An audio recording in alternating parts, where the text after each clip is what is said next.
Hello বন্ধুরা, পুরো ভিডিওটা দেখার জন্য তোমাদের কাছে অনুরোধ রইল। কান্ট্রি ফুড এন্ড সোনালিস কিচেনের তরফ থেকে তোমাদের সবাইকে জানাই স্বাগত। আজকে তোমাদের সাথে শেয়ার করতে চলেছি সম্পূর্ণ নিরামিষ একটি রেসিপি। এটা দিয়ে ভাত বা রুটি দুটোই খেতে পারবে, আর এর স্বাদ হয় অতুলনীয়। আর আজকের রেসিপি মুগেশ্বরী পটল। তাহলে চলো শুরু করা যাক। তার জন্য এখানে আমি প্রথমে পটল নিয়ে নিয়েছি, আর পটলগুলোকে ভালোভাবে ছুলে কেটে ধুয়ে নিয়েছি একটা প্লেটের মধ্যে। আর দেখো পটলের দুই সাইড এরকম করে চিড়ে দিয়েছি। এদিকে ওভেনে একটা কড়াই বসিয়ে দিলাম, কড়াইটা গরম হয়ে গেছে। এখানে আমি মুগ ডাল নিয়ে নিয়েছি 100 গ্রাম, আর মুগ ডালটাকে কড়াইতে ফেলে একটু শুকনো খোলায় ভেজে নিচ্ছি 2 মিনিটের মতন।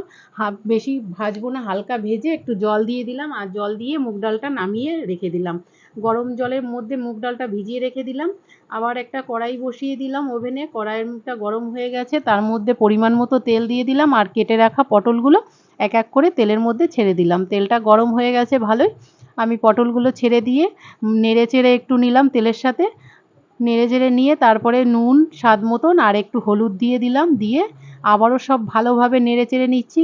পটলটা দেখো আমি সেইভাবে একদম লাল লাল করে ভাজিনি, একটু হালকা গায়ে দাগ লেগেছে। এবার নামিয়ে নিলাম। ওই তেলের মধ্যেই আর একটু তেল দিয়ে দিলাম, দিয়ে তাতে ফোড়ন দিয়ে দিলাম। একটা শুকনো লঙ্কা 2 টুকরো করে দিলাম, একটু জিরে ফোড়ন দিলাম, আর এখানে গোটা গরম মশলা দিয়ে দিলাম, এলাচ ও দারচিনি। গোটা মশলাটা একটু নেড়ে চেড়ে দিয়ে তার মধ্যে 1 চামচ আদা বাটা দিয়ে দিলাম। আদা বাটাটা দিয়ে একটু কষে নেব নেড়ে চেড়ে 1 মিনিটের মতন। আদা বাটাটা কষে নেওয়া হয়ে গেলে এখানে 1/2 চামচ আমি কাশ্মীরি লঙ্কার গুঁড়ো দিয়ে দিলাম। দিয়ে আবারও সব ভালোভাবে নেড়ে চেড়ে কষিয়ে নিচ্ছি। যে ডালটা আমি ভিজিয়ে রেখেছিলাম সেই ডালটা জল ঝরিয়ে এবার আমি এই মশলার মধ্যে দিয়ে দেবো ডালটা। প্রথমে আমি অল্প দিলাম, জল ঝরিয়ে নিচ্ছি অল্প অল্প করে, তারপরে আবারও দিয়ে দিলাম পুরোটা ডাল। দিয়ে ভালো করে মশলার সঙ্গে নেড়ে চেড়ে কষিয়ে নেব। এই সময় গ্যাসের ফ্লেমটা আমি মিডিয়াম করে রেখেছি, আর আস্তে আস্তে ডালটা ভেজে নিচ্ছি। ডালটা ভাজা হতে লাগুক। আর এর মধ্যে দেখো আমি একটা মশলা রেডি করে নিচ্ছি। এখানে 1/2 চামচ লঙ্কা বাটা, 1/2 চামচ জিরে গুঁড়ো, 1/2 চামচ ধনে গুঁড়ো, আর 1/2 চামচ হলুদ গুঁড়ো। যেহেতু হলুদ আমি আগেও পটলে দিয়েছি, এখানে 1/2 চামচ দিয়েছি। দিয়ে একটু জল দিয়ে গুলিয়ে নিলাম। আর ডালটাও দেখো ভালোভাবে ভেজে নেওয়া হয়ে গেছে। এবার ওই ডালের মধ্যে ওই মশলাটা দিয়ে দিচ্ছি। মশলাটা দিয়ে ডালটাকে এবার ভালো করে 2 মিনিটের মতন লো মিডিয়াম আঁচে কষিয়ে নেব আস্তে আস্তে, যাতে ডালটাও আস্তে আস্তে কষাতে ডালটাও কিছুটা গলে আসে। মশলাটা ভালোভাবে কষিয়ে নেওয়া হয়ে গেছে, মশলা থেকে তেল ছেড়ে দিয়েছে। এই সময় আমি এবার অল্প অল্প করে জল দেব। আবারও 2-3 মিনিটের মতন এইভাবে নেড়ে চেড়ে রান্না করে যাব। 2-3 মিনিট এইভাবে অল্প অল্প জল দেব আর রান্না করে যাব, যাতে ডালটা 3 ভাগের 2 ভাগ ভালোভাবে গলে আসে। দেখো এইভাবে আমি দেখো বারবার জল দিয়েছি আর রান্না করে নিয়েছি। জলটা টেনে গেছে। আর এবার ভেজে রাখা পটলগুলো আমি সব ডালের মধ্যে দিয়ে দিলাম। দিয়ে আবারও সব ভালোভাবে নেড়ে চেড়ে মিশিয়ে নিলাম। আর এখানে আমি 1/2 বাটিরও একটু কম জল দিয়ে দিলাম।